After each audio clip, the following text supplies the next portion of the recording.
नमस्कार दोस्तों, स्वागत है आपका आपके इस YouTube channel study with Manish में। दोस्तों, आधुनिक भारत के इतिहास में हम लोगों ने पिछली क्लास में मैसूर साम्राज्य की बात करना आरंभ किया था। मैसूर साम्राज्य के बारे में हम लोगों ने बात की थी। मैसूर साम्राज्य में मैंने आप लोग को बताया था कि तालीकोटा के विघटन के उपरांत 1565 में तालीकोटा का युद्ध होता है और तालीकोटा के युद्ध के बाद मैसूर साम्राज्य कई छोटे छोटे टुकड़ों में टूट जाता है। आप लोगों को बताया था मैंने कि विजयनगर साम्राज्य और बहमनी साम्राज्य के बीच में युद्ध होता है और विजयनगर साम्राज्य कई भागों में टूट जाता है। विजयनगर साम्राज्य के विघटन के उपरांत विजयनगर के टुकड़ों पर ही आप देखेंगे तो वाडियार वंश के शासकों ने मैसूर साम्राज्य की नींव रखी और आगे चल करके हैदर अली इस मैसूर साम्राज्य की गद्दी पर बैठता है। ये सब सारी कहानियां हम लोगों ने पिछली क्लास में पढ़ ली थी, जान ली थी और हम लोगों ने प्रथम आंग्ल मैसूर युद्ध देख लिया था। और मैंने आप लोग को बताया था कि 1767 से लेकर के 1769 ईस्वी तक प्रथम आंग्ल मैसूर युद्ध होता है और प्रथम आंग्ल मैसूर युद्ध खत्म किस संधि के तहत होता है? तो प्रथम आंग्ल मैसूर युद्ध खत्म होता है, मैंने आप लोग को बताया था कि प्रथम आंग्ल मैसूर युद्ध खत्म होता है किस संधि के तहत? तो ये समाप्त होता है मद्रास की संधि के तहत। मद्रास की संधि के तहत प्रथम आंग्ल मैसूर युद्ध समाप्त होता है और इस संधि में कहा जाता है कि अंग्रेज किसकी सहायता करेंगे? संकट काल में टीपू सुल्तान की सहायता करेंगे, ये बात कही गई थी। और पहली बार अगर पूछ ले आपसे सवाल एग्जाम में कि पहली बार उस दक्षिण वंशीय राजा का नाम बताइए जिसने टीपू सुल्तान जिसने अंग्रेजों को युद्ध में पराजित किया, तो आपका उत्तर क्या होगा? हैदर अली। हैदर अली ने पराजित किया। तो ये सब सारी चीज़ें हम लोग पढ़ लिए थे। आज की क्लास में हम लोग द्वितीय आंग्ल मैसूर युद्ध से कहानी आगे बढ़ाएंगे। द्वितीय आंग्ल मैसूर युद्ध, सेकेंड एंग्लो मैसूर वॉर कब से कब तक? 1780 से लेकर के 1784 ईस्वी तक, है ना। 1780 ईस्वी से लेकर के 1784 ईस्वी तक द्वितीय आंग्ल मैसूर युद्ध चलता है। सबसे पहली बात हम लोग ये करेंगे कि इस द्वितीय आंग्ल मैसूर युद्ध का कारण क्या रहा, किस कारण से द्वितीय आंग्ल मैसूर युद्ध शुरू हुआ। तो दोस्तों होता क्या है, एक थोड़ा इसके पहले की कहानी बता दूं आप लोगों को। होता ये है कि 1772 ईस्वी में आप देखेंगे मराठों ने आक्रमण किया। मराठों ने आक्रमण किया किसके ऊपर? तो हैदर अली के ऊपर। 1772 की बात बता रहा हूँ, हैदर अली के ऊपर। और हैदर अली ने तुरंत अपना प्रतिनिधि दौड़ाया किसके पास? तुरंत अपना प्रतिनिधि दौड़ाया अंग्रेजों के पास कि जाओ अंग्रेजों से सहायता मांग के आओ। प्रथम आंग्ल मैसूर युद्ध में उन्होंने कहा था कि जब कभी हमारे ऊपर आक्रमण होगा, जब कभी भी जब कभी हैदर अली के ऊपर कोई भी आक्रमण होगा तो अंग्रेज उसकी सहायता करेंगे। तो जाओ सैन्य सहायता मांग करके आओ। जब प्रतिनिधि पहुंचता है तो अंग्रेज उसको भगा देते हैं। अंग्रेज कहते हैं भाग जाओ, हम कोई तुमको सहायता वैता नहीं देंगे। कोई सैनिक सहायता देने के लिए अंग्रेज तैयार होते ही नहीं है। कहते हैं कैसी सैनिक सहायता, कौन सी मद्रास की संधि। अंग्रेज इतने बड़े पलटू राम थे, तुरंत पलट गए। अब टिप्पू इसका हैदर अली का मूड खराब। हैदर अली ने कहा भाई ये क्या, अभी तुमने कहा तो था 1769 में याद करो। अंग्रेजों ने कहा हमारी बुद्धि कमजोर है, हम नहीं याद कर सकते, बताइए जरा। मतलब संधि का जो शर्तें थी उन शर्तों को मानने से इनकार कर दिया किसने? अंग्रेजों ने। मूड खराब हो गया किसका? हैदर अली का। अब हैदर अली दिमाग लगाएगा। हैदर अली सोचेगा किसी न किसी तरीके से इनको क्या करें, किसी न किसी तरीके से इनको हमें सबक सिखाना पड़ेगा। किसे सबक सिखाना पड़ेगा? तो सबक सिखाना पड़ेगा अंग्रेजों को। अब होता क्या है, तो अगर हम देखा जाए कि द्वितीय आंग्ल मैसूर युद्ध का अगर हम समझें कि कारण क्या था, तो द्वितीय आंग्ल मैसूर युद्ध का जो पहला कारण आप लिखेंगे, पहला कारण है मद्रास की संधि का उल्लंघन। और कैसा उल्लंघन? अंग्रेज सहायता ही नहीं करने आते हैं। किसकी? अंग्रेज सहायता ही नहीं करने आते हैं टीपू सुल्तान की, नहीं, हैदर अली की। तो अंग्रेजों ने हैदर अली की सहायता करने से मना कर दिया, पहला कारण था। दूसरा कारण क्या था? जरा दूसरा कारण देखिए। दूसरा कारण ये रहा कि अंग्रेजों ने, देखिए ये बात कर रहे हैं हम लोग 1780-84 के आसपास की, 1780 के आसपास की। और इस समय अमेरिकी उपनिवेश आप देखेंगे अंग्रेजों के हाथों से फिसल रहा था। अमेरिका भी एक टाइम पे ब्रिटेन का क्या था? उपनिवेश था। उपनिवेश का मतलब क्या होता है? कॉलोनी हुआ करता था। कॉलोनी का मतलब क्या है? गुलाम हुआ करता था। तो अमेरिकी क्रांति हुई और अमेरिकी क्रांति में फ्रांस वाले सहयोग करते थे भड़काने का काम। तो अंग्रेजों के कट्टर दुश्मन थे फ्रांसीसी भारत में। और मैसूर में मैंने आप लोगों को बताया था एक फ्रांसीसी बस्ती हुआ करती थी माहे। तो माहे पर अंग्रेजों ने कब्जा कर लिया। माहे पर अंग्रेजों ने क्या कर लिया? अंग्रेजों ने कब्जा कर लिया, हमला कर दिया माहे पर, और माहे पर कब्जा कर लिया अंग्रेजों ने। हैदर अली ने बोला भैया माहे तो हमारे क्षेत्र का है, माहे तो मैसूर साम्राज्य के अंतर्गत आता है, आप माहे पर कैसे कब्जा कर सकते हैं? अंग्रेजों ने बोला भाई हमको इससे लेना देना नहीं है, हमें तो फ्रांसीसियों से लेना देना है।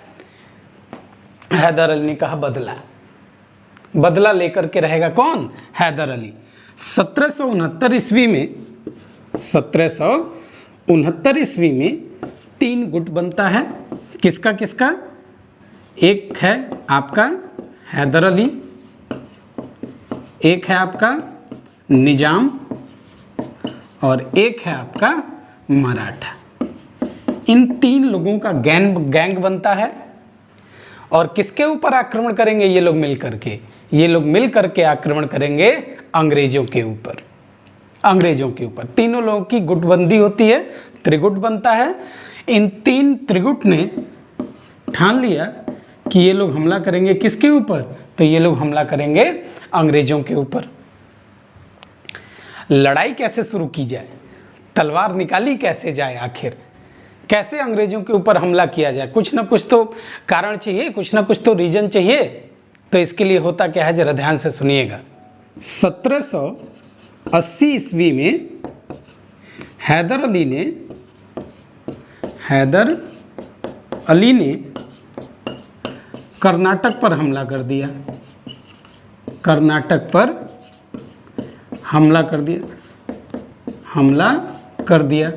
भैया लड़ाई शुरू करनी है ना, तो लड़ाई शुरू करने के लिए कोई ना कोई तो रीजन चाहिए। क्या आप रास्ते में कोई भी जा रहा आप उसको 2 थप्पड़ मार देंगे? नहीं ना, कोई ना कोई कारण होगा तभी तो मारेंगे। तो वही हुआ। लड़ाई शुरू करने के लिए हैदर अली ने जानबूझ करके कर्नाटक पर हमला कर दिया। और कर्नाटक अंग्रेजों का परम मित्र राज्य था। और कर्नाटक में एक जगह है अर्काट, इस जगह को जीत लेता है कौन? हैदर अली। और ये भागे भागे कर्नाटक के राजा पहुंचते हैं अपने दोस्त अंग्रेजों के पास। जब ये पहुंचते हैं अंग्रेजों के पास, कौन? हैदर अली, कर्नाटक के राजा, तो अंग्रेजों से कहते हैं देखिए आपसे मित्रता होने का फायदा क्या है? ये हैदर अली तो हमारे ऊपर ही आक्रमण कर दिया। अंग्रेजों ने कहा चिंता मत करो, चिंता एकदम मत करो। अच्छा जी, द्वितीय आंग्ल मैसूर युद्ध के दौरान अगर पूछा जाए अंग्रेज गवर्नर जनरल कौन है, तो गवर्नर जनरल का नाम याद रखिएगा। इस समय गवर्नर जनरल हुआ करते थे, नाम था इनका वॉरेन हेस्टिंग्स। गवर्नर जनरल कौन है? Warren Hastings. और वॉरेन हेस्टिंग्स ने क्या किया? 2 लोगों के नेतृत्व में सेना बनाई। एक सेना बनाई इसने किसके नेतृत्व में? तो एक सेना बनाई इसने कर्नल बेली के नेतृत्व में। कर्नल बेली के नेतृत्व में गुंटूर से सेना भेजी गई। गुंटूर से सेना भेजी, गुंटूर से सेना भेजी। पहली बार कर्नल बेली के नेतृत्व में वॉरेन हेस्टिंग्स ने कहाँ से सेना भेजी? गुंटूर से सेना भेजी। और दूसरी सेना अगर देखा जाए तो हेक्टर मुनरो के नेतृत्व में, हेक्टर मुनरो के नेतृत्व में मद्रास से भेजी गई, मद्रास से भेजी गई। क्लियर हो गया? तो दो लोगों के नेतृत्व में वॉरेन हेस्टिंग्स ने सेना बनाई। एक सेना बनाई किसके नेतृत्व में? कर्नल बेली के नेतृत्व में। और एक सेना बनाई किसके नेतृत्व में? हेक्टर मुनरो के नेतृत्व में। और इन दोनों सेनाओं को एक जगह आपस में मिलना था और मिल करके अटैक करना था। किसके ऊपर? तो जा करके अटैक करना था हैदर अली के ऊपर। अब यहाँ से बड़ा इंटरेस्टिंग कहानी है, सुनिएगा। होता क्या है, हेक्टर मुनरो कहता है हैदर अली को पराजित करने के लिए दो सेना बनाने की क्या जरूरत है, मैं अकेले जाऊंगा पराजित करके चला आऊंगा, इसमें कौन सा हैदर बड़ा तोपची राजा है। वॉरेन हेस्टिंग्स ने कहा कोई बात नहीं, कर्नल बेली को साथ ले जाओ, अगर वो कुछ बात होगी तो वो तुम्हारी सहायता करेगा। बोला ठीक है भाई, कोई बात नहीं। अब इन दोनों सेनाओं को एक जगह आपस में मिलना था और मिल करके आगे बढ़ना था। हैदर अली ने दिमाग लगाया, हैदर अली ने दिमाग ये लगाया कि इन दोनों सेनाओं को आपस में मिलने ही नहीं देना है। और ये जो कर्नल बेली गुंटूर से सेना लेके जब आगे बढ़े तो होता क्या है, जब ये गुंटूर से सेना लेके आगे बढ़ते हैं तो रास्ते में ही एक जगह है अरंदी, रास्ते में ही एक जगह पड़ता है जिस जगह का नाम क्या है? अरंदी। तो जब ये कर्नल बेली गुंटूर से सेना लेके अरंदी पहुंचते हैं तो अरंदी नामक जगह पर हैदर अली पहले से ही अपनी सेना लेके पहुंचा था और अरंदी नामक जगह पर वो कर्नल बेली के ऊपर अटैक कर देता है, डायरेक्ट अटैक कर देता है। और कर्नल बेली को पता ही नहीं कि हैदर अली आ चुका है और इनको बुरी तरीके से लथेड़ देता है एकदम। कहाँ पर? तो अरंदी के युद्ध में। तो आप क्या लिखेंगे अगला पॉइंट कि अरंदी के युद्ध में कर्नल बेली की सेना को हैदर अली ने क्या कर दिया? पराजित कर दिया। अगला पॉइंट क्या लिखना है? अगला पॉइंट लिखना है कि अरंदी के युद्ध में क्या लिखेंगे? ध्यान से सुनिएगा। अगला पॉइंट लिखेंगे, इंपॉर्टेंट है, याद रखिएगा। अरंदी के युद्ध में हैदर ने कर्नल बेली को पराजित किया। हार गए भैया। कौन हार गए? कर्नल बेली। और जैसे ही हेक्टर मुनरो को ये पता चला कि हेक्टर मुनरो अरंदी के युद्ध में कर्नल बेली पराजित हो गए, हेक्टर मुनरो तुरंत सर पे हाथ रख लिया, बाप रे बाप, ये कर्नल बेली पराजित हो गया। मूड खराब हो गया। किसका? हेक्टर मुनरो का। अपना सारा युद्ध का सामान उमान तालाब में फेंक दिया। किसने?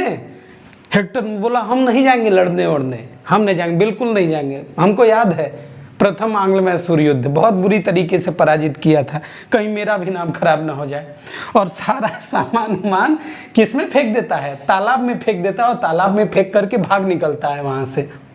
भगोड़ा साबित हो जाता है। कौन? Hector Munro. बड़ा आए थे तलवार वलवार लेकर के मार ही देंगे एकदम, और क्या बन गए? भगोड़ा बन गए। कौन? Hector Munro. भाग खड़े हुए। उसके बाद तो वॉरेन हेस्टिंग्स बोला अरे यार कैसे आदमी थे तुम, मार यहाँ से भौकाल बना के गए थे कि निपटा देंगे हैदर अली को, और हार के खुद ही चले आए। बोला ये कर्नल बेली से पूछो क्या हाल हुआ इनका, कर्नल बेली से एक बार पूछ लो कि कैसे इनको युद्ध में पराजित किया हैदर अली ने। हम नहीं गए इसीलिए युद्ध लड़ने। अब क्या करता है वॉरेन हेस्टिंग्स? अब वॉरेन हेस्टिंग्स बुलाता है किसे? अब वॉरेन हेस्टिंग्स बुलाता है सर आयरकूट को। सर आयरकूट, याद करिए 1760 वांडीवास का युद्ध, और वांडीवास के युद्ध में आयरकूट ने ही विजय दिलाई थी किसे? अंग्रेजों को। और जब यहाँ से वापस गए ब्रिटेन तो यहाँ पर ये चुनाव लड़े, और ब्रिटेन में चुनाव लड़ करके सर आयरकूट आप देखेंगे तो वहाँ के मंत्रिमंडल का सदस्य बनते हैं, एमपी बनते हैं, मेंबर ऑफ पार्लियामेंट। और फिर इनको वापस बुलाया जाता है कौन सा युद्ध लड़ने के लिए?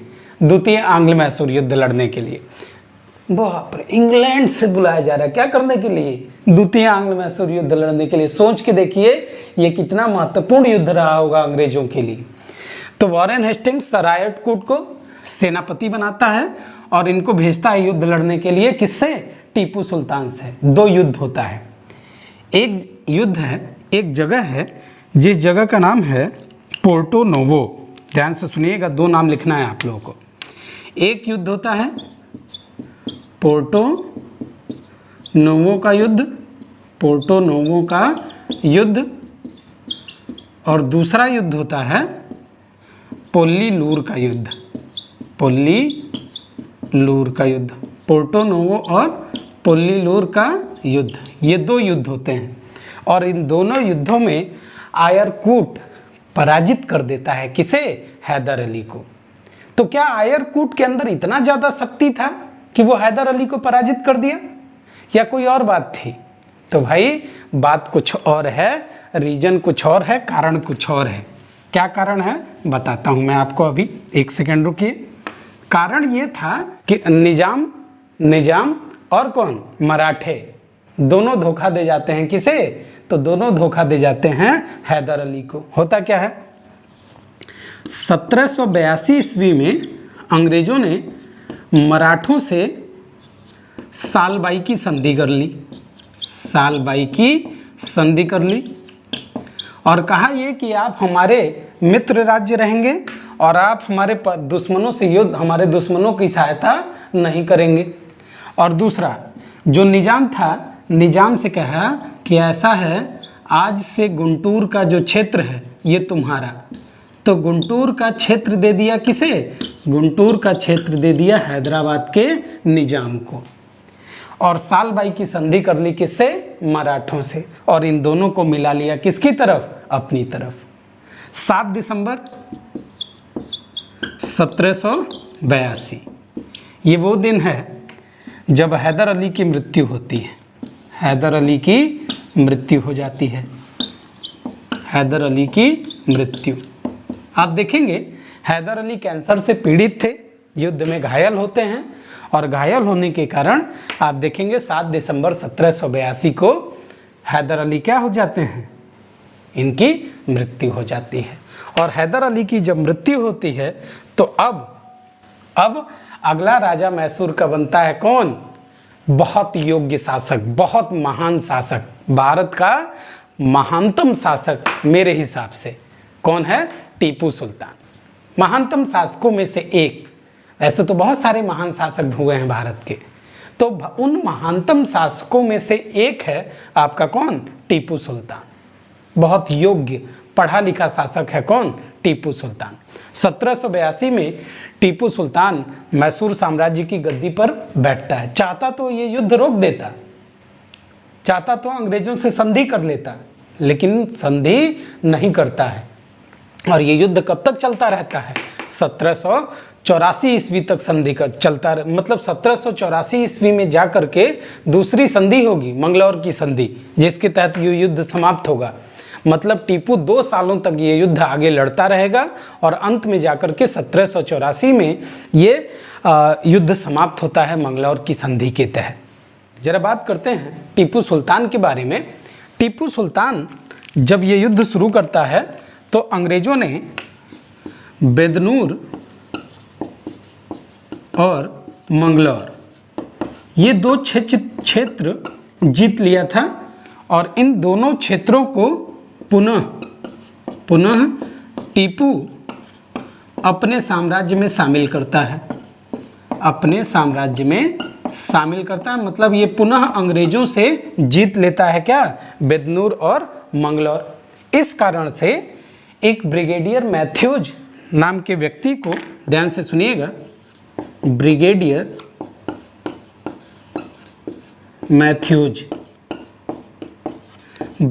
मैथ्यूज नामक सेनापति को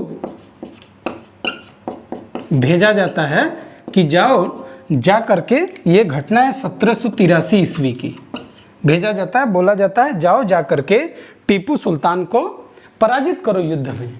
और जैसे ही ब्रिगेडियर मैथ्यूज पहुंचते हैं टीपू सुल्तान से युद्ध लड़ने के लिए, तो टीपू सुल्तान क्या करता है, ब्रिगेडियर मैथ्यूज को इनकी सेना सहित बंदी बना लेता है और बहुत थूरता है पकड़ के। ब्रिगेडियर मैथ्यूज बहुत मार मारता है, एकदम मार के एकदम लथेड़ देता है इनको, ब्रिगेडियर मैथ्यूज को। और जब ब्रिगेडियर मैथ्यूज एकदम कूटा जाते हैं अच्छे से, तो ये भागे भागे पहुंचते हैं किसके पास, वॉरेन हेस्टिंग्स के पास। अब वॉरेन हेस्टिंग्स सोचता है कि युद्ध बड़ा लंबा चल गया है और इससे अब कोई फायदा होने वाला नहीं है।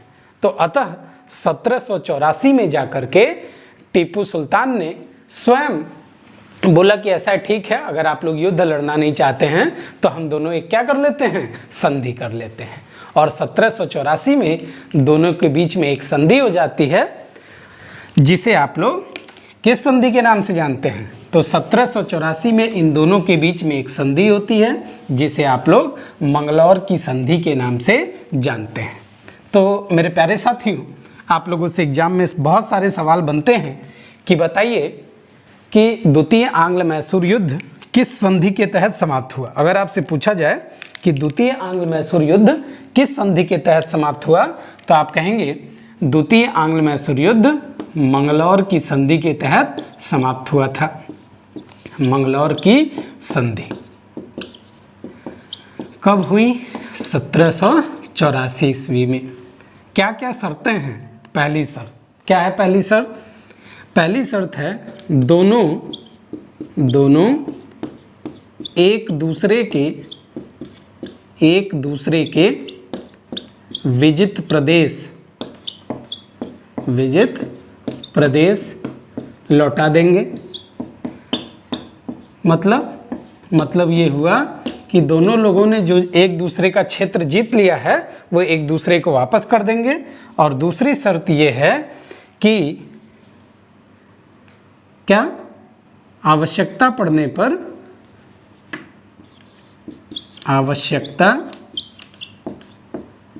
पर अंग्रेज सहायता करेंगे। किसकी सहायता करेंगे, टीपू की। करेंगे क्या, आप लोग सोच के बताइए। जब हैदर की नहीं किए तो टीपू की कहां से करेंगे। तो कहा यह गया संधि की शर्तें थी, टीपू भी जानता था कि अंग्रेज कभी नहीं करेंगे। अरे भैया अभी थूरा है जनरल मैथ्यूज को, कैसे कर देंगे। तो टीपू भी जानता था कि कभी नहीं करेंगे और हैदर अली भी अंग्रेज भी जानते थे कि हमको करने की आवश्यकता नहीं पड़ेगी। तो याद रखिएगा दोस्तों, ये कुछ मैंगलोर की संधि की शर्तें थी। द्वितीय आंग्ल मैसूर बहुत इंपॉर्टेंट है, याद रखिएगा। किस संधि के तहत समाप्त हुआ, मंगलौर की संधि के तहत समाप्त हुआ। अब आइए जरा कुछ बात करते हैं किसके बारे में, टीपू सुल्तान के बारे में। टीपू सुल्तान की अगर बात करें दोस्तों, तो टीपू सुल्तान गद्दी पर कब बैठता है, तो टीपू सुल्तान गद्दी पर बैठता है 1782 ईस्वी में। और कब तक गद्दी पर बैठा रहेगा, 1799 ईस्वी तक गद्दी पर बैठा रहेगा। टीपू सुल्तान आप देखेंगे इसका जन्म कब होता है टीपू सुल्तान का, तो 20 नवंबर 1750 ईस्वी को आप देखेंगे बंगलौर में देवनहल्ली नाम का एक जगह है। बंगलौर में देवनहल्ली नाम का एक जगह है, वहीं पर इसका जन्म होता है। ठीक है, बंगलौर के देवनहल्ली में 20 नवंबर 1750 ईस्वी को टीपू सुल्तान का जन्म होता है। हैदर अली आप देखेंगे तो बहुत ज़्यादा पढ़े लिखे नहीं थे, तो इसीलिए उन्होंने टीपू सुल्तान को देखेंगे तो बहुत अच्छी शिक्षा दिया, बहुत अच्छी शिक्षा देने का प्रयास किया और ये प्रयास उनका सफल भी रहा। टीपू आप देखेंगे अपने समय का सबसे अधिक पढ़ा हुआ शासक, पढ़ा लिखा शासक था। बहुत सारी भाषाओं का जानकार था और बहुत सारी कूटनीति को ये समझता था। टीपू सुल्तान 1784 में संधि करता है और अगला आंग्ल मैसूर युद्ध शुरू होगा आपका 1790 में। तो 84 से 90 तक आप देखेंगे 6 साल का समय मिलता है किसको, टीपू सुल्तान को। और टीपू सुल्तान ने बहुत सारे सुधार कार्य किए हैं अपने शासनकाल के दौरान। कौन कौन से सुधार कार्य किए, जरा चलिए देखते हैं। तो आप हेडिंग डाल सकते हैं क्या, टीपू के टीपू के सुधार कार्य, टीपू के सुधार कार्य। अब कौन कौन से सुधार कार्य करता है टीपू सुल्तान, आखिर क्या क्या सुधार करता है, तो चलिए देखते हैं जरा। सबसे पहला इसका सुधार कार्य रहेगा टीपू के आर्थिक सुधार, economic reforms of Tipu Sultan. ये इकोनॉमिक रिफॉर्म्स क्या क्या करता है, कौन कौन से इकोनॉमिक रिफॉर्म करता है टीपू सुल्तान, है ना। तो जरा ध्यान से समझने का प्रयास करिएगा। एक बात बताइए, आप लोग सोच के देखिए कि उस समय टीपू सुल्तान के समय में जनता की आय का प्रमुख स्रोत क्या एग्रीकल्चर रहा होगा, कृषि रहा होगा। और जनता ही नहीं, जनता तो ठीक है, जनता और प्लस साथ साथ राज्य के आय का भी प्रमुख स्रोत क्या रहा होगा, कृषि ही रहा होगा। ज़्यादा से ज़्यादा पैसा कहाँ से आता होगा, कृषि से आता होगा। तो सबसे पहले इसने कृषि में सुधार करने का प्रयास किया। और इसके तहत इसने किया क्या, इसके तहत इसने एक आमिल नामक अधिकारी नियुक्त किया, आमिल नामक अधिकारी नियुक्त किया। और ये जो आमिल नामक अधिकारी था, इसका कार्य क्या था। देखिए एक बात बताइए जरा, अगर कोई व्यक्ति है और उसके पास 200 एकड़ भूमि है, मान लीजिए आप हैं और आप लोगों के पास मान के चलिए 200 एकड़ ज़मीन है। अब अगर आपके पास 200 एकड़ ज़मीन है और आप इस 200 एकड़ ज़मीन में केवल और केवल 5 एकड़ ज़मीन में खेती कर पा रहे हैं, आपके पास इतना पैसा ही नहीं है कि आप 200 एकड़ ज़मीन में खेती कर पाएँ। आप मान लीजिए 500 एकड़ ज़मीन में क्या कर रहे हैं, खेती कर रहे हैं। अब अगर 5 एकड़ में ज़मीन में खेती कर रहे हैं तो बाकी सारी ज़मीन क्या खाली जा रही है। इससे राज्य का भी नुकसान और आपका भी नुकसान। इसीलिए टीपू सुल्तान ने आमिल नामक अधिकारी से कहा कि तुम जनता को कम ब्याज पर ऋण उपलब्ध करवाओ, कम ब्याज पर ऋण दो। इससे क्या होगा, इससे जनता के पास पैसा आएगा और जनता के पास पैसा आएगा तो जनता कृषि करेगी, और जनता अगर कृषि करेगी तो राज्य की आय में भी क्या होगा, वृद्धि होगा। तो इसको याद रखिएगा। दूसरा कार्य क्या किया, दूसरा कार्य क्या किया, इसने जागीरदारी व्यवस्था समाप्त कर दी। जागीरदारी व्यवस्था समाप्त कर दी मतलब लोगों को जागीर बांटना बंद कर दिया, जागीरदारी व्यवस्था समाप्त कर दी। जो जमींदार लोग होते थे, पॉलीगार लोग होते थे, तो जमींदारों के विशेषाधिकार छीन लिए। बोला आज के बाद से किसी भी जमींदार के पास कोई भी विशेषाधिकार नहीं रहेगा, जमींदारों के विशेषाधिकार ही छीन लिए।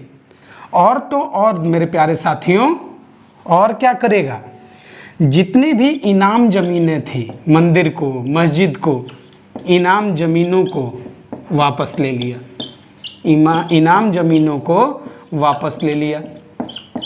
मंदिर को, मस्जिद को, जो ज़मीनें इसने दान में दी थी, उन ज़मीनों को वापस ले लिया। बोला आज के बाद से ये ज़मीनें राज्य की ज़मीनें होंगी और राज्य इस पर क्या करेगा, कृषि कार्य करवाएगा।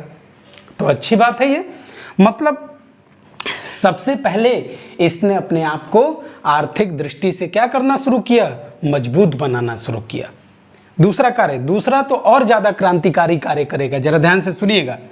दूसरा कार्य क्या करेगा, जरा देखिए। दूसरा कार्य क्या करेगा, इससे तो अंग्रेज एकदम हिल जाते हैं, अंग्रेजों के पैरों के नीचे से जमीन खिसक जाती है इसका दूसरा कार्य सुन के। अंग्रेज कहेंगे बाप रे बाप टीपू तुम इतने होशियार हो गए। टीपू कहेगा हाँ, जरा देखिए कौन से काम है। टीपू क्या करता है, वो तो पहला कार्य हो गया कृषि में सुधार। दूसरा, इसने व्यापारिक बोर्ड की स्थापना की, कॉमर्शियल बोर्ड की स्थापना की। इसका मतलब क्या हुआ, व्यापारिक बोर्ड का मतलब क्या हुआ, इसने राज्य को व्यापारी बनाया, राज्य को व्यापारी बनाया। इसका मतलब क्या हुआ सर, राज्य को व्यापारी बनाया, इसका मतलब क्या होता है? किस व्यक्ति को? किसी व्यक्ति को नहीं, राज्य मैसूर को बना दिया इसने क्या? व्यापारी। क्या शर्त रखी? जरा शर्त देखिए। इसने कहा, क्या क्या कहा? इसने कहा चंदन, काली मिर्च, चंदन, काली मिर्च, हाथी दांत, सुपारी, सुपारी और क्या? सोना चांदी, सोना चांदी के व्यापार में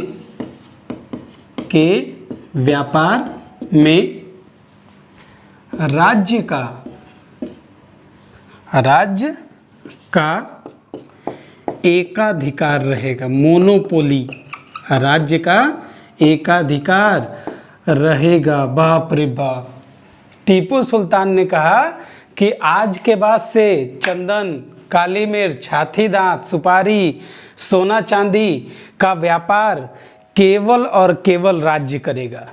जिसको भी खरीदना है, किससे खरीदे? टीपू सुल्तान से खरीदे। टीपू बोली लगाएगा कि हम कितने का बेचेंगे। और टीपू ने इन चीज़ों को बेचा किसको? फ्रांसीसियों को, अफगानिस्तान को, इन लोगों को बेचना शुरू किया। अंग्रेजों ने कहा भाई कुछ व्यापार हमसे भी कर लो। बोला हाँ करेंगे, टाइम आने पर करेंगे। और एक बात बताइए, और क्या अगली क्या शर्त रखी? अगली शर्त इसने रखी कि काली मिर्च और चंदन, काली मिर्च और चंदन का आंतरिक व्यापार केवल राज्य करेगा। केवल राज्य करेगा। आंतरिक व्यापार का मतलब क्या हुआ? मैसूर के अंदर जो व्यापार हो रहा है, मैसूर जैसे उत्तर प्रदेश में जो व्यापार हो रहा है, वो केवल उत्तर प्रदेश की सरकार ही करेगी और कोई नहीं करेगा। ऐसी शर्त ला के रख दिया किसने? टीपू सुल्तान ने। बोला कि राज्य के अंदर भी जो व्यापार हो रहा है काली मिर्च और चंदन का, ये भी केवल और केवल टीपू सुल्तान मतलब अर्थात मैसूर साम्राज्य करेगा। अंग्रेज कहेंगे हो ये देखो ये क्या बात हुई टीपू सुल्तान कहेगा यही तो पैसा कमाना है। बिना पैसे के हम मिलिट्री पावर नहीं बन पाएंगे। आप सोच के देखिए, अगर पैसा ना हो किसी के पास तो क्या वो आधुनिक साजो सामान अपनी सेना को दे सकता है? नहीं दे सकता है। क्या सेना का निर्माण ठीक से कर सकता है? नहीं कर सकता है। किसी कीमत पे नहीं कर सकता है। अभी देखिए, अभी हमारे देश में चीन वाले, आप लोगों को खबर आती होगी कि कहीं अरुणाचल प्रदेश में बस्ती बना लिए, कहीं आप देखेंगे डोकलाम विवाद हो जाता है, होता है ना। लेकिन भारत वाले उसका पुरजोर तरीके से प्रतिरोध करते तो हैं, लेकिन ऐसा तो नहीं है भारत चीन के ऊपर जाके आक्रमण कर देता है। चीन बार बार उकसाता है, लेकिन भारत आक्रमण नहीं करता। उसके पीछे की कहानी क्या है? अभी भारत इकोनॉमिकली इतना मजबूत देश नहीं है। नो डाउट हमने इंग्लैंड को पीछे छोड़ के हम लोग 5वीं अर्थव्यवस्था बन चुके हैं। जिस इंग्लैंड, जो ब्रिटेन हमें 250 सालों तक गुलाम बना के रखा, उसको हमने पीछे छोड़ दिया और आज हम दुनिया में 5वीं अर्थव्यवस्था बन के उभरे हैं अभी। लेकिन चीन हमसे बहुत आगे है और चीन से युद्ध लड़ने के लिए हमें कम से कम 2040-2050 तक का इंतजार करना होगा, तब जाकर के हम युद्ध लड़ पाएंगे। जब तक कोई देश इकोनॉमिक दृष्टि से मजबूत नहीं होगा, तब तक वो देश अपना मिलिट्री पावर नहीं बढ़ा सकता। मिलिट्री पावर तो छोड़िए, एजुकेशन नहीं दे सकता, सोशल जस्टिस नहीं कर सकता, सामाजिक न्याय की अवधारणा को आगे नहीं बढ़ा सकता कोई भी देश। तो टीपू सुल्तान ने वही किया, अपने राज्य का खजाना भरना शुरू किया। बहुत सारा पैसा आना शुरू हुआ। किसके पास? इन सब चीज़ों से टीपू सुल्तान के पास। अंग्रेजों ने कहा बाप रे बाप, टीपू इतना होशियार कब से हो गया? आप सोच के देखिए, ये कब की बात है? 1782 ईस्वी की बात है। इस समय भारतीय राजा क्या कर रहे हैं? आपस में लड़ाई छुरा घोंप दे रहे हैं, किसी को अपने भाई को मार दे रहे हैं, भाई का गला काट दे रहे हैं राजा बनने के लिए। और टीपू क्या कर रहा है? आर्थिक सुधार, व्यापारिक सुधार और तो और प्रशासनिक सुधार करेगा। तो टीपू ने क्या किया? अगला सुधार जो करना शुरू किया है ना, तो सबसे पहले इसने सैन्य सुधार करने आरंभ किए। इसके तहत इसने क्या किया, सेना को यूरोपीय ढंग से प्रशिक्षण देना आरंभ किया। यूरोपीय ढंग से क्या देना है, परीक्षण देना है।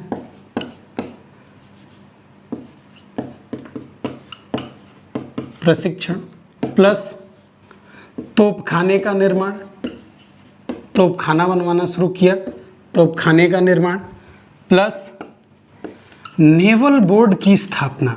Naval board, oh my God, navy बनाई इसने, टीपू सुल्तान ने। अंग्रेजों ने कहा भैया टीपू नेवी कहाँ लिए, बोला समुद्री लुटेरे आते हैं, उन समुद्री लुटेरों से हमें लड़ना रहता है, अपने राज्य की सुरक्षा करना रहता है, तुमसे पूछ के सुरक्षा करेंगे क्या। अंग्रेजों ने कहा कौन लुटेरा आता, आप हमको बताइए। बोला आता है, तुमसे क्या लेना देना, हम अपने राज्य की बात है हम देख लेंगे। नेवल बोर्ड, अंग्रेजों को ने कहा अरे भाई टीपू, नेवल बोर्ड, इतना बड़ा दिमागदार आदमी, ये सारी व्यवस्था किसके लिए कर रहा है टीपू, अंग्रेजों के लिए ही तो कर रहा है। साथ साथ में मैसूरियन रॉकेट का निर्माण, मैसूरियन रॉकेट, पहला भारतीय राजा जिसने क्या बनाया, रॉकेट बनाया, मैसूरियन रॉकेट। 2 किलोमीटर तक मारक क्षमता थी इस मैसूरियन रॉकेट की। और तो और देखिए, फ्रांसीसियों के अनुरोध पर इसने मैसूर में फ्रांसीसी क्रांति से प्रेरित होकर जैकोबियन दल की स्थापना की, अपने आप को जैकोबियन दल का सदस्य बनाया। इस दल का सदस्य स्वयं नेपोलियन भी रहा है। प्लस कहा आज के बाद से हमको सब लोग नागरिक टीपू कहेंगे, अब मेरा नाम टीपू नहीं रहेगा, अब सब हम लोग क्या कहेंगे, सब लोग नागरिक टीपू। फ्रांस की क्रांति से प्रेरणा ले रहा है, भारतीय नीति को तो देख ही रहा, विदेश नीति में भी इंटरेस्ट है किसका, टीपू सुल्तान का। यहाँ भारतीय राजाओं का किस में इंटरेस्ट है, समझ सकते हैं आप लोग। तो होता क्या है कि अंग्रेजों को लगता है अच्छा फ्रांस से इतना ज़्यादा इसका लगाव हो गया, जैकोबियन दल सदस्य बन रहा है, नागरिक टीपू कहला रहा है। और क्या, अपनी राजधानी श्रीरंगपट्टनम में इसने स्वतंत्रता का वृक्ष लगाया,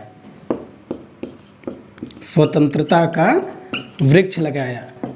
ट्री ऑफ लिबर्टी कहाँ पर लगाता है, श्रीरंगपट्टनम में। बोलेगा हमारे राज्य में सभी नागरिक क्या हैं, स्वतंत्र हैं, हिंदू, मुस्लिम, सिख, ईसाई, जैन, बौद्ध, सभी समान रूप से, धार्मिक रूप से सहिष्णुता का परिचय देता है। कौन, टीपू सुल्तान। अपने समय से बहुत आगे का राजा है कौन, टीपू सुल्तान।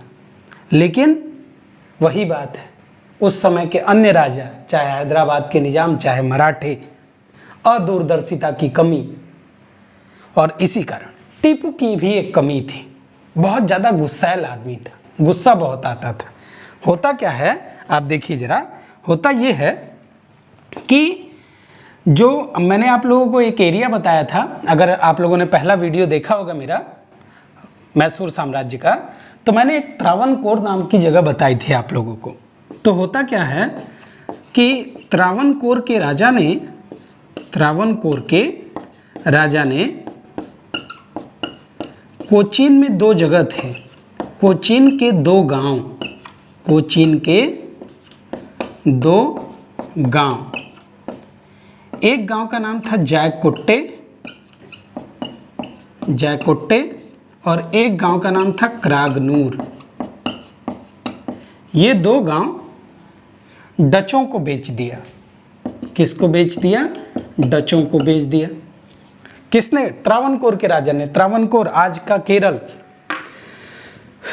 टीपू सुल्तान ने कहा कि अरे भैया त्रावणकोर के राजा जी आपको कैसे, ये किसने हक दे दिया ये 2 गांव बेचने के। भाई कोचीन तो हमारे आधिपत्य क्षेत्र में है, कोचीन का पर हमारा अधिकार है, आपने कैसे बेच दिया। और उसने क्या किया, इस त्रावणकोर के ऊपर क्या कर दिया, हमला कर दिया। और त्रावणकोर का राजा भागे भागे पहुंचा कहाँ? ये भागे भागे पहुंचा अंग्रेजों के पास। और यहाँ से शुरू होगा तृतीय आंग्ल मैसूर युद्ध। तृतीय आंग्ल मैसूर युद्ध की, तृतीय आंग्ल मैसूर युद्ध कब से कब तक? 1790 से 1792 तक। तृतीय आंग्ल मैसूर युद्ध की बात करें तो 14 दिसंबर 1789 ईस्वी को, ध्यान से सुनिएगा जरा, 14 दिसंबर 1789 ईस्वी को टीपू हमला करता है किसके ऊपर? त्रावणकोर के राजा के ऊपर। और त्रावणकोर का राजा भाग करके पहुंचता है किसके पास? तो ये भाग करके पहुंचता है अंग्रेजों के पास। इस समय ब्रिटिश गवर्नर जनरल हैं, इस व्यक्ति का नाम है लॉर्ड कॉर्नवालिस। बहुत ही योग्य व्यक्ति लॉर्ड कॉर्नवालिस, यह अंग्रेजी गवर्नर जनरल है। होता क्या है कि लॉर्ड कॉर्नवालिस जनरल मिडोज को अंग्रेजी सेनापति बनाता है और जनरल मिडोज को टीपू के विरुद्ध युद्ध लड़ने के लिए भेजा जाता है। युद्ध के लिए भेजा जाता है। ये जाते तो हैं बड़े उत्साह में और टीपू इनको कूट देता है।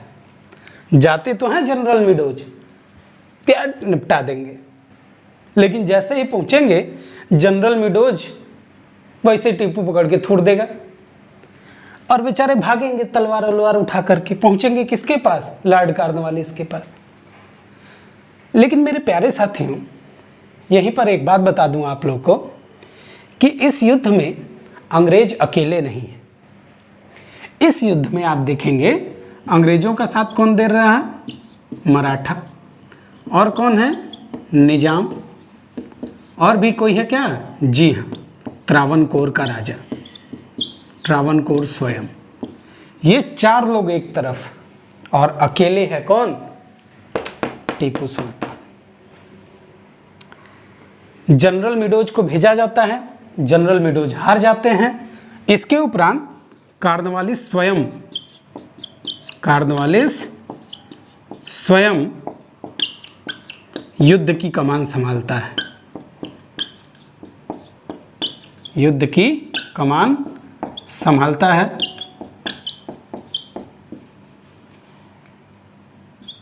और 1791 तक श्रीरंगपट्टनम के बाहरी हिस्सों को जीत लेता है।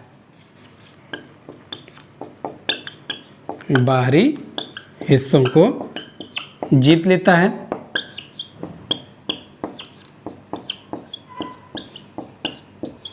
जब अंग्रेजों की सेनाएं श्रीरंगपट्टनम तक पहुंच गई तो अब टीपू सुल्तान को लगता है कि क्यों ना क्या कर ली जाए? संधि कर ली जाए।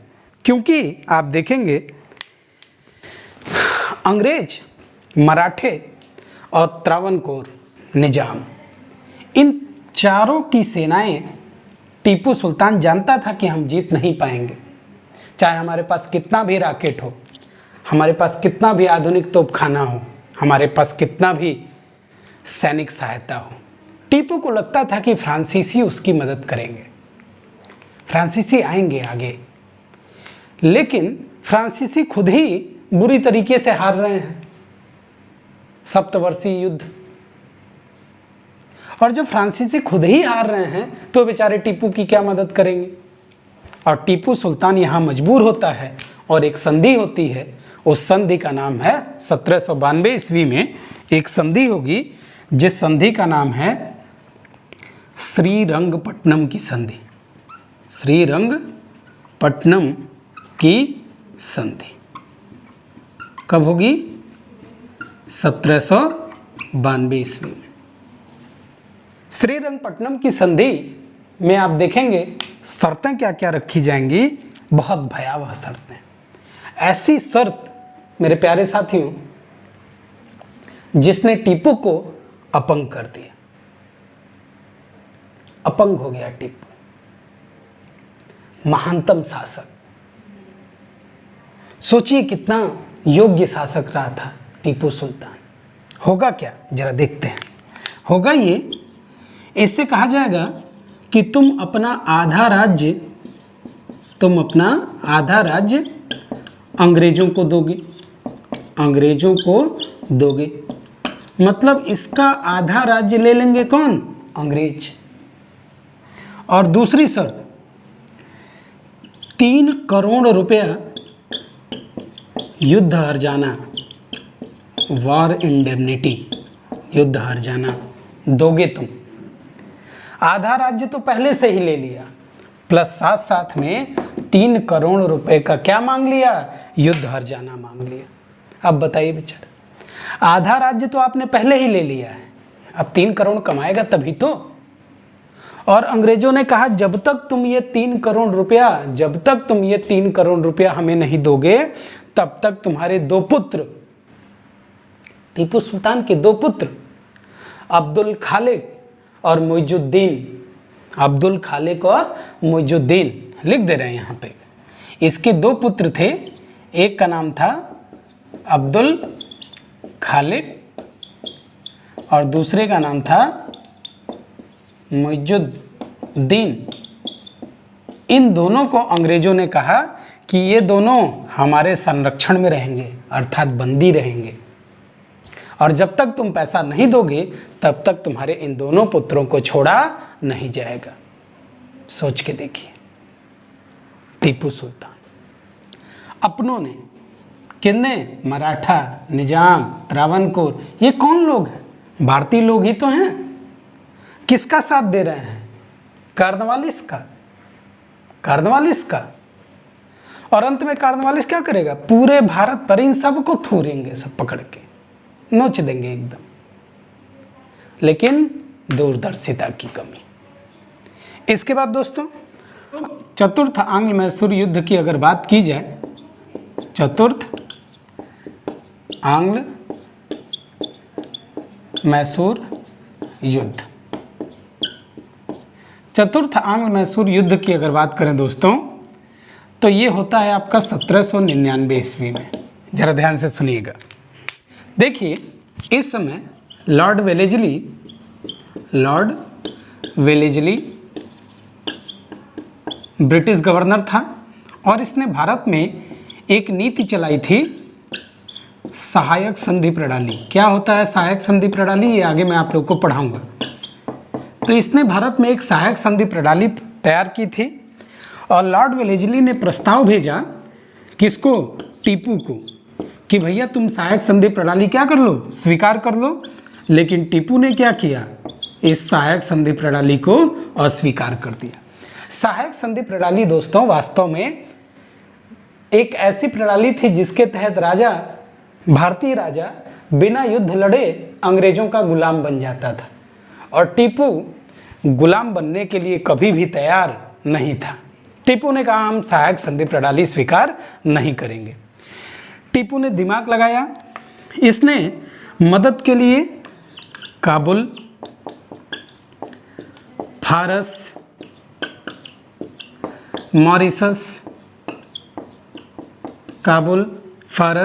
मॉरिशस, टर्की, इन सभी जगहों पर अपने दूत भेजे। यहाँ तक कि फ्रांस में भी इसने अपना दूत भेजा। नेपोलियन को भारत बुलाया कि आप आइए भारत पर आकर के मिल करके आक्रमण करिए अंग्रेजों के ऊपर, और हम भारत को आज़ाद कराएंगे, आप अंग्रेजों से बदला लीजिएगा। नेपोलियन वहाँ से चल भी दिया था भारत, लेकिन वो रास्ते में फंस गया बेचारा, आ नहीं पाया भारत। सोचिए अगर आ गया होता तो। इन लोगों के पास दूत भेजा, लेकिन कोई भी टीपू की सहायता करने नहीं आया, और अंततः टीपू सुल्तान 1799 ईस्वी में अपनी राजधानी श्रीरंगपट्टनम में लड़ते हुए मारा गया। जब टीपू सुल्तान मारा गया तो इसके परिवार को वेल्लोर नामक जगह है, वेल्लोर में कैद कर दिया गया। वेल्लोर में कैद कर दिया गया। अंत में जाकर के इसके दोनों पुत्रों को कुछ पैसा देने के लिए तैयार हुए अंग्रेज कि हम आपको हर महीने कुछ पैसा देते रहेंगे और आप लोग हमारे संरक्षण में रहेंगे। और क्या हुआ, और तो और अंग्रेजों ने मैसूर साम्राज्य में वाडियार वंश का एक 2 वर्ष का बेटा कहीं से खोज करके ले आए। नाम था उसका कृष्णराज तृतीय। कृष्णराज तृतीय ये वाडियार वंश का था, खोज करके ले आए इसको। और उम्र कितनी है, मात्र 2 वर्ष। और इस 2 वर्ष के बालक से सहायक संधि पर हस्ताक्षर करवा लिया और बोला कि तुम एक छोटा सा गांव इनको दे दिया। बोला तुम मैसूर के राजा हो। 2 वर्ष का बालक, ये बोला अंकल अंकल, बोल भी नहीं पाता होगा बेचारा, 2 वर्ष का रहा है, अभी 2 वर्ष का बच्चा है, अंगूठा अंगूठा लगवा लिया होगा इसका। इसको बैठा दिया गद्दी पे और पूरे मैसूर साम्राज्य को क्या कर लिया, हड़प लिया। मैसूर साम्राज्य को हड़पने के बाद लॉर्ड वेलेस्ली ने कहा कि अब पूरब का साम्राज्य हमारे कदमों में पड़ा है। ये कथन है लॉर्ड वेलेस्ली का कि पूरब का साम्राज्य हमारे कदमों में पड़ा हुआ है। और ये गलती किसकी, निजाम, मराठा, त्रावणकोर, फूट डालो और राज करो की नीति किसने अपनाई, अंग्रेजों ने अपनाई। और ये लोग उसमें क्या हो गए, फंसते चले गए। तो इतना था दोस्तों मैसूर साम्राज्य के बारे में। मुझे पूरी उम्मीद है कि आप लोगों को सारी चीज़ें समझ में आई होंगी।